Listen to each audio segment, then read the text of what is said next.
The housing market is cooling as home buyers contend with increasing interest rates and high prices, and some are even pulling out after they sign the dotted line. About 53,000 home purchase agreements fell through in September, according to Redfin. The high rate of cancellations is a continuing trend. In August, about 60,000 fell through, the most on record since the real estate brokerage started tracking that data in 2013. Hurrah!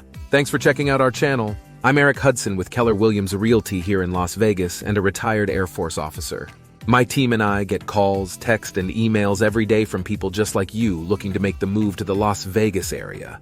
And hey, we love it. We will work our butts off days, nights, and weekends to make your move easier. It doesn't matter, we got your back. We put out videos every week teaching you everything you want to know about living, working, and playing in beautiful Sin City, aka Las Vegas.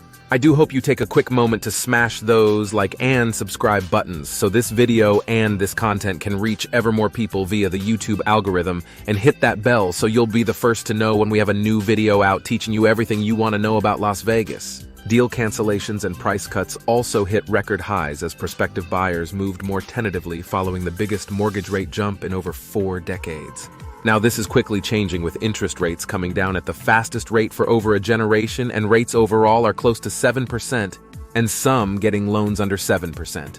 The real estate company Redfin noticed that new home listings dropped 8.9% in September on a year-over-year basis, driven by mortgage rates reaching their highest rate in 2 decades. Home sales in general dropped 16.9% year-over-year. Buyers at every stage of the process are clearly having second thoughts about this massive commitment. Once you've made an offer on a home and the seller has accepted it, there are still a few steps before the house is officially yours. From the time an offer is accepted and when it goes through, you'll be in a limbo period called under contract. Here's what you need to know if you decide you want to back out of the deal. What does it mean when a house is under contract? Making an offer that's accepted is just the middle of a real estate transaction, not the end. And home buyers can afford to be choosier now as demand and competition softens. House hunters today are taking their time and exploring their options, whereas 6 months ago they had to act quickly and pull out every stop to compete because homes were selling almost immediately, says a Redfin real estate agent working in Las Vegas. Home buyers now will agree to buy a house and be doing the inspection, and then back out because they found another home they love more.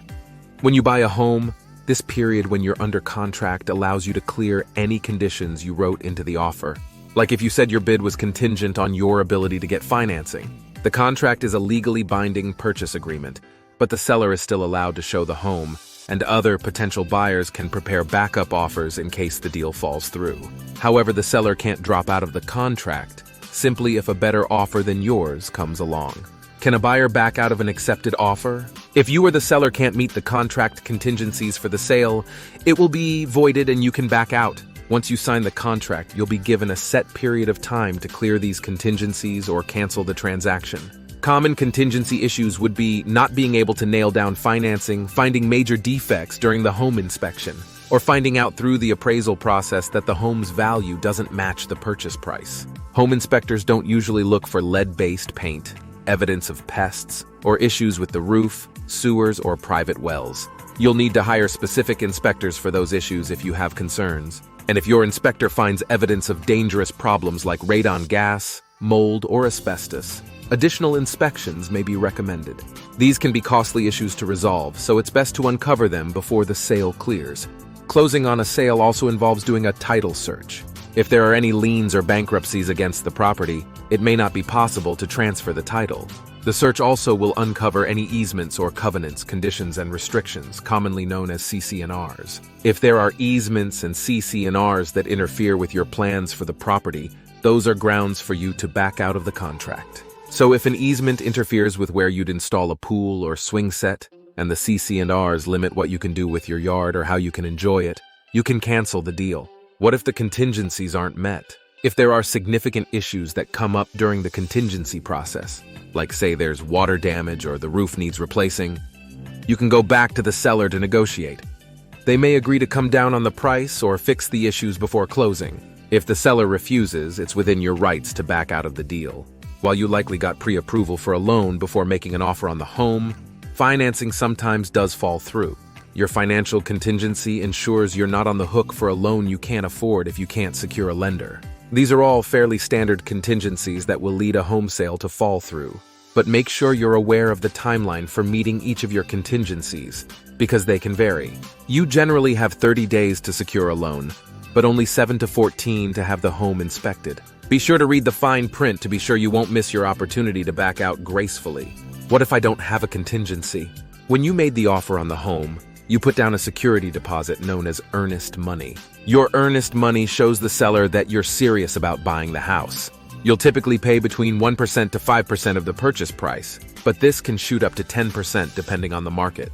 Backing out of a sale while you're under contract without a contingency puts you at risk of losing your earnest money. And the seller could even take you to court to force you to close on the home under what's called specific action. Winding up in court is less common, but it's a serious risk. When is it too late to back out of buying a house? After you've signed the contract and once the contingency period has passed, it becomes much harder to back out of real estate contracts, especially if the reason is a sudden case of cold feet. Some states may require you to go into mediation with the seller if you have a serious dispute, in the hopes of keeping the matter out of court. But once you've arrived at this point as a buyer, you've made it clear that you're serious about purchasing the home. If you need to back out and have good reasons, you should put those in writing to explain things to the seller. Ask your real estate agent to help you with the messaging on your letter. If you're still at odds with the seller even after mediation, you may need to bring in a real estate attorney to help you go over your options. Ultimately, you may lose the money you put up in earnest, especially if you don't have a good reason for backing out. But if you can no longer afford the home or mortgage, it's a small price to pay in the short run to avoid an even more expensive issue of foreclosure or bankruptcy down the road. If you love Las Vegas and the idea of what moves to Vegas stays in Vegas, we really would love for you to join us here in Las Vegas, North Las Vegas, or Henderson. So keep in mind we help your relocation or PCS here in Las Vegas. Give us a call, shoot us a text, or send us an email, or better yet, book directly on my calendar.